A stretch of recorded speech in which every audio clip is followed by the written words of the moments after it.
That was beautiful. Thank you. Thank you.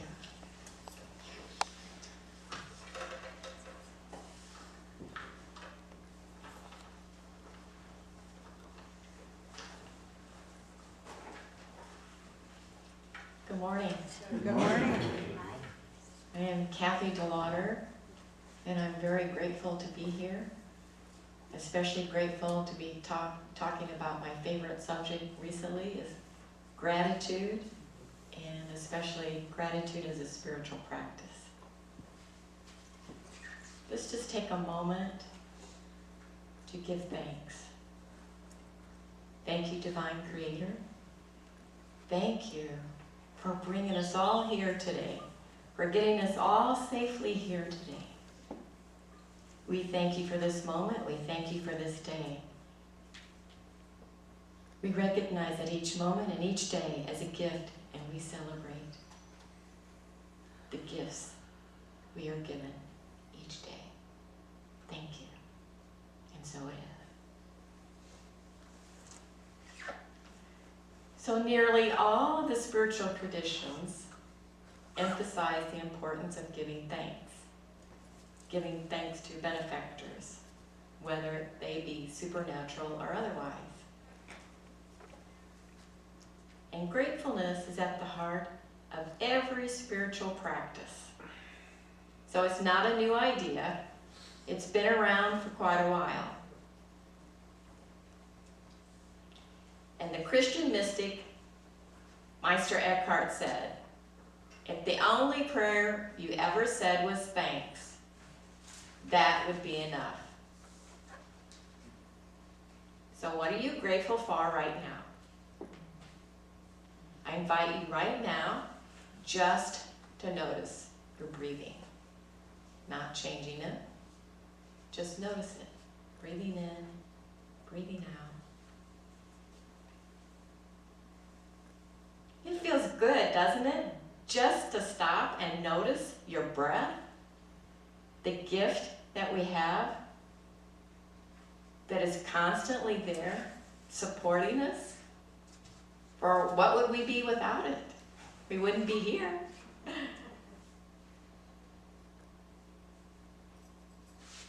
What else are you grateful for? Bring something to mind right now, something that you're grateful for, someone that you're grateful for. An event, a situation, something that's happened, either recently or in the past.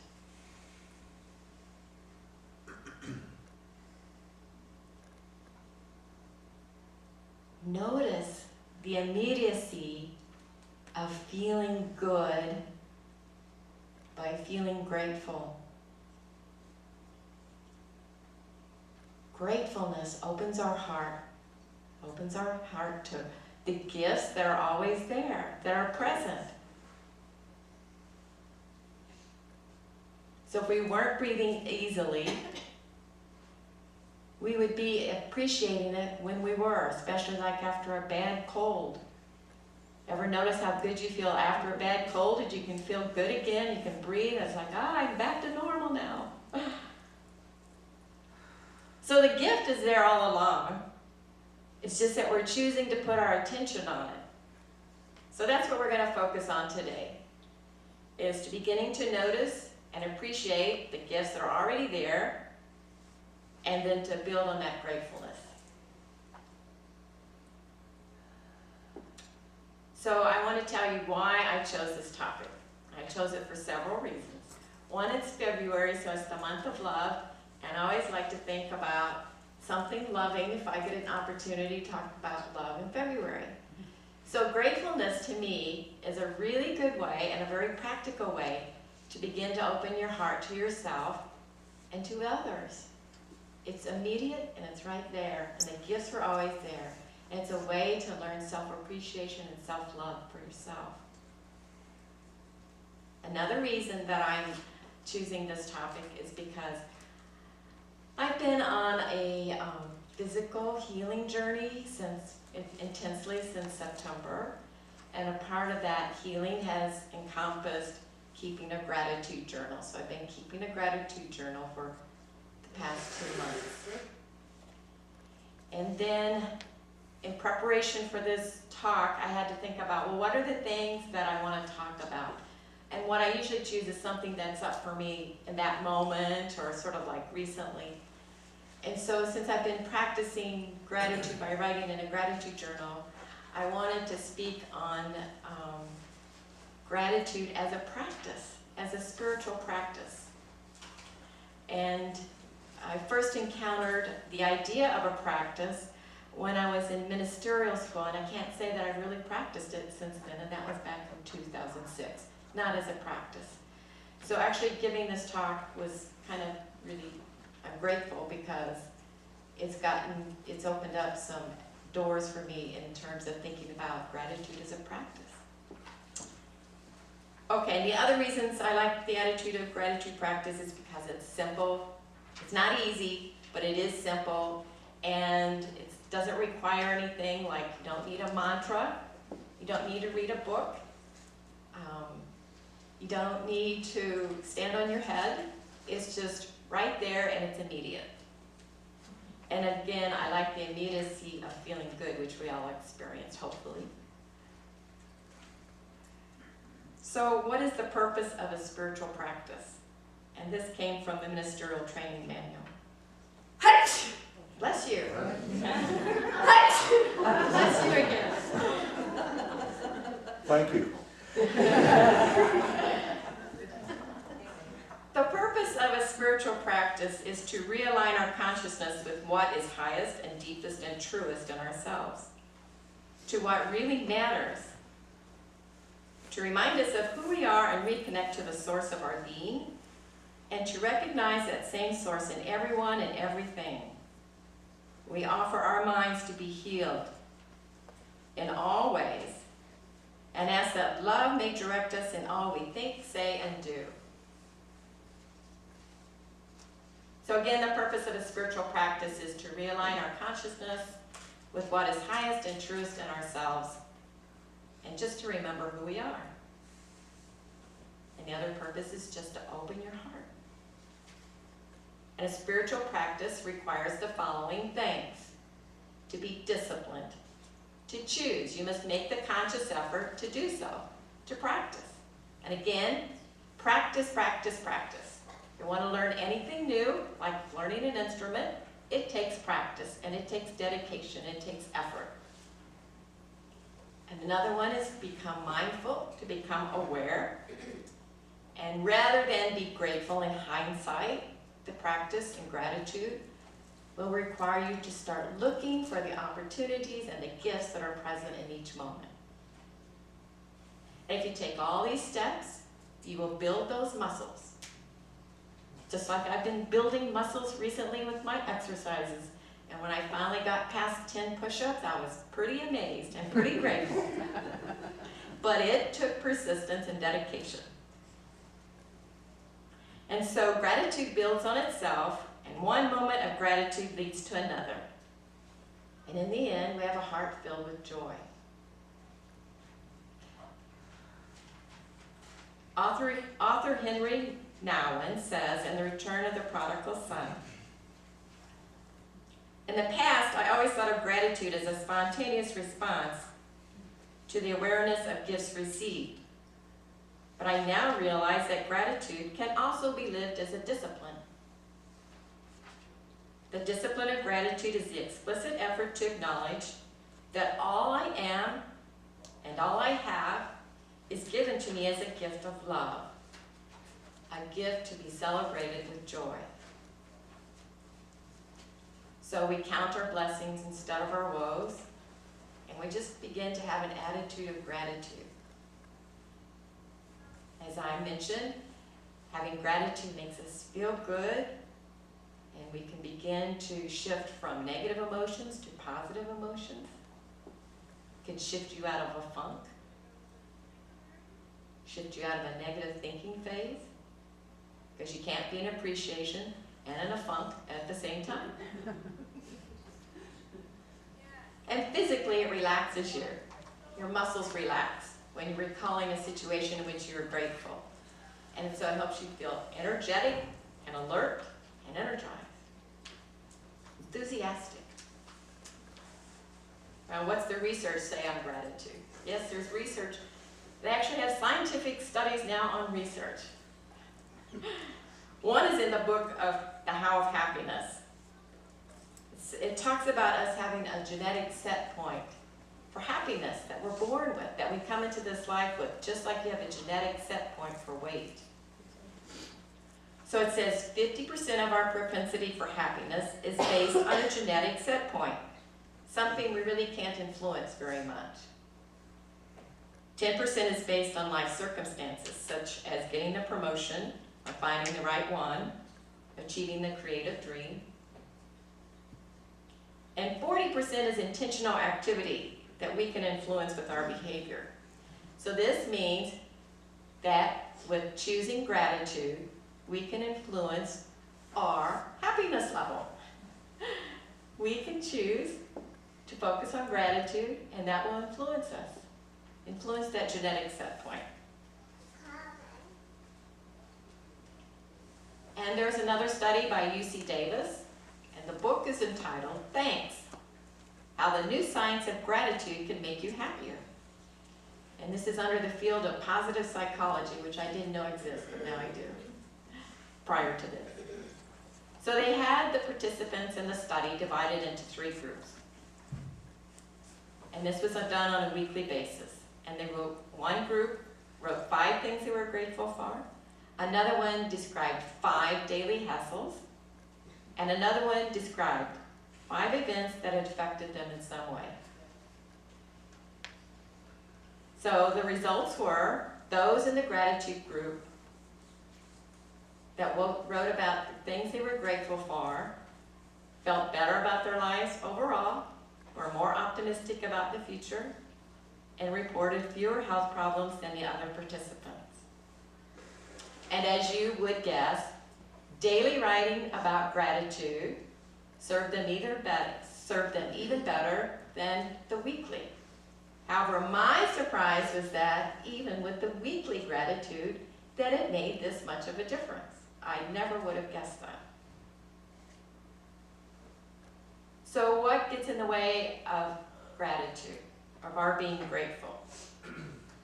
Forgetfulness, lack of awareness, and a tendency to look at what's wrong, which is often just a habit.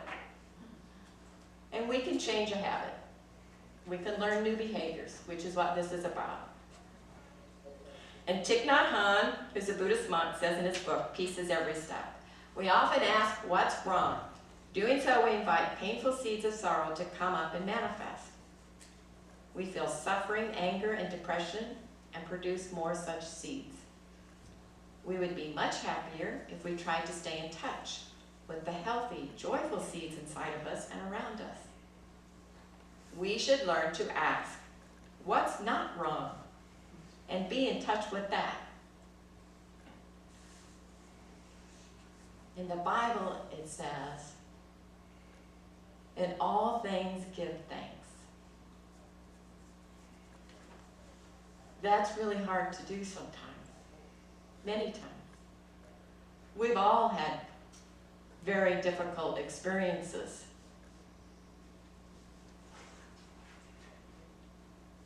So that calls for us to have faith in the unseen, even though there's no evidence. And it's sometimes challenging to have that faith unless you have a spiritual practice to draw from. And in this case, I'm advocating gratitude as a spiritual practice. And if you've been practicing the gratitude and noticing that in your life, you'll see how God is at work and the gifts that are being given to you.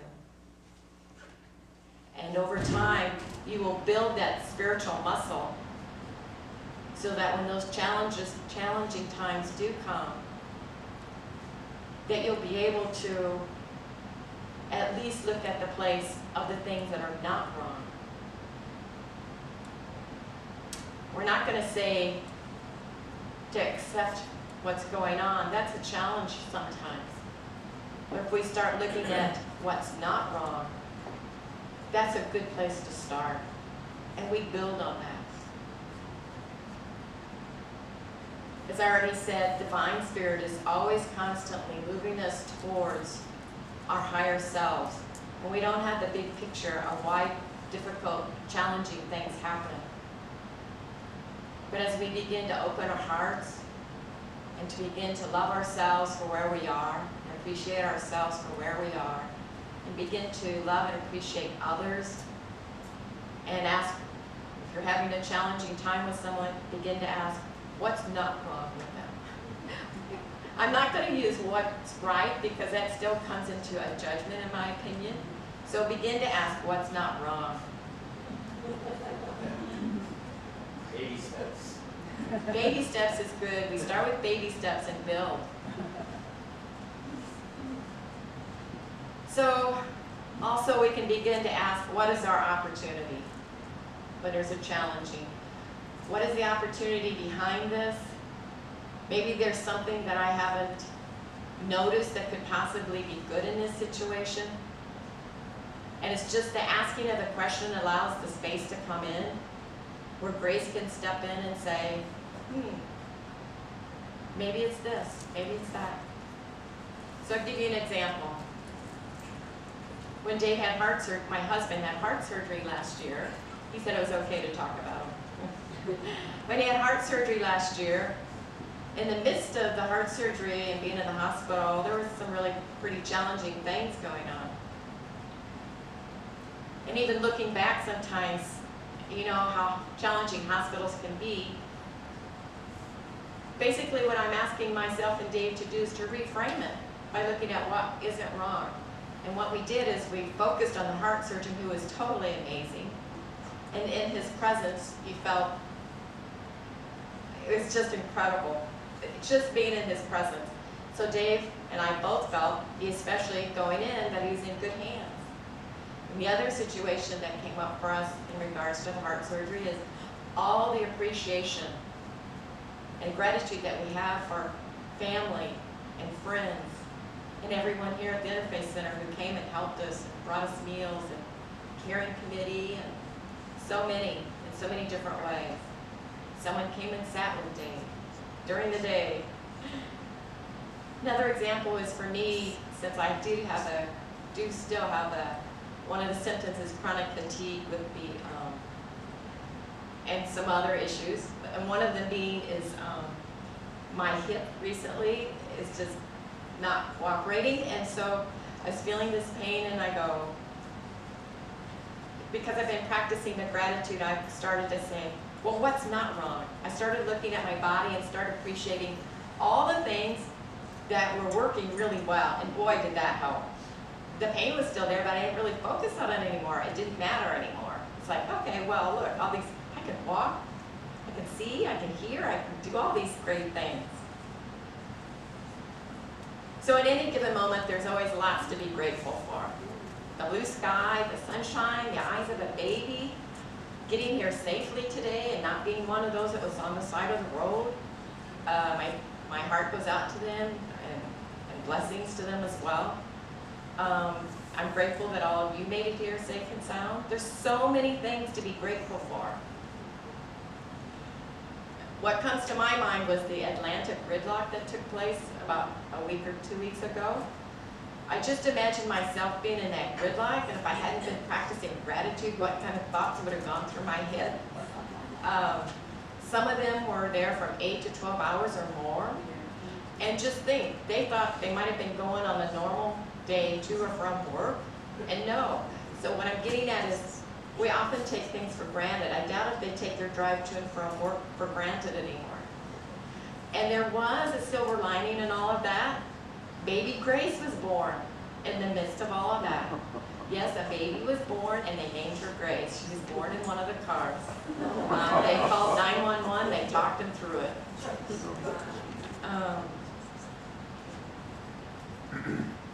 So how do we begin practicing gratitude? Write it, speak it, think it.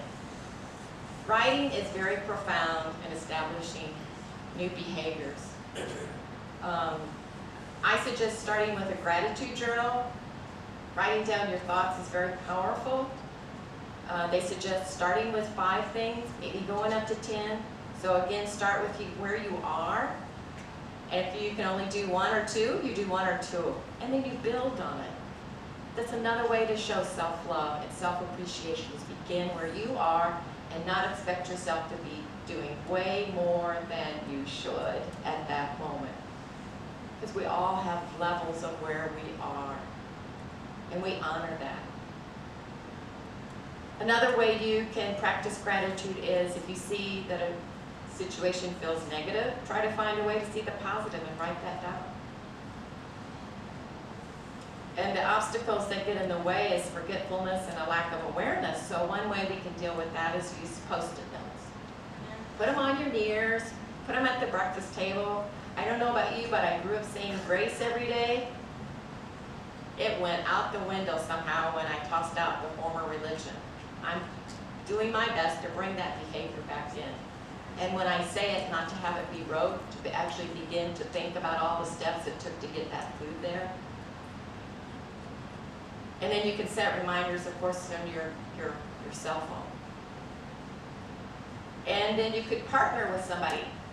You know, you could set up a thing so that you could meet with somebody weekly and talk about your gratitude, what you've done.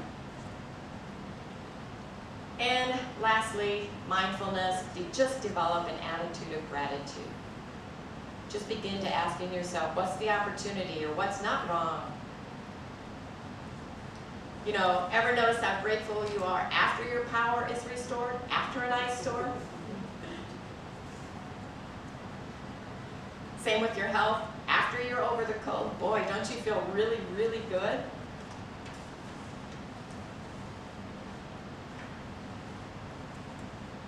So, in closing, I want to quote from Rumi, a 13th century Persian poet, Sufi mystic. Borrow the beloved's eyes. Look through them and you'll see the beloved's face everywhere. No tiredness, no jaded boredom. Things you have hated will become helpers. So I invite you to acquire a pair of the beloved eyes, to see gifts everywhere present in your daily life. Count your blessings. What are you grateful for? Write it down tomorrow. Begin tomorrow. Or today even. Write it down. Say thank you today to someone. You could even say thank you to yourself. You brought yourself here. There's so many things that you do for yourself. Self-appreciation is just as important as thanking others. So I invite you to start a gratitude practice if you don't have one already, and if you do have one, I invite you to deepen your practice. You are deeply loved by the universe. This is a wonderful way to become aware of all the ways that you are loved and that you're being gifts each day.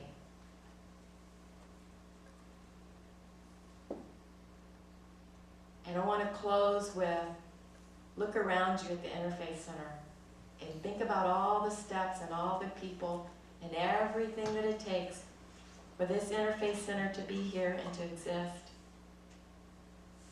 Just like the mission of someone shoveling the snow, someone doing the sound system, the caring committee, the potlucks, and all that goes in just with the potlucks. Just as in, just with the food that comes to our table, there's many steps, many people, many things had to take place in order for us to enjoy that food, and just that, like that, with the Interfaith Center, there's so many people and so many things. I'm just looking at the chairs, and I've always really loved those chairs. They are comfortable. And I just like, so there's so much to be grateful for. So, as I said, I invite you to start a gratitude practice. I am grateful, deeply grateful, for this opportunity to share this with you, because I am really excited about my own journey of establishing this gratitude as a practice. So in conveying this all to you, it actually helped me really think about it some more and deepen it in with myself. So that's all I have to say. say for this topic. And now I'd love to hear your comments, your questions. This is your opportunity to share.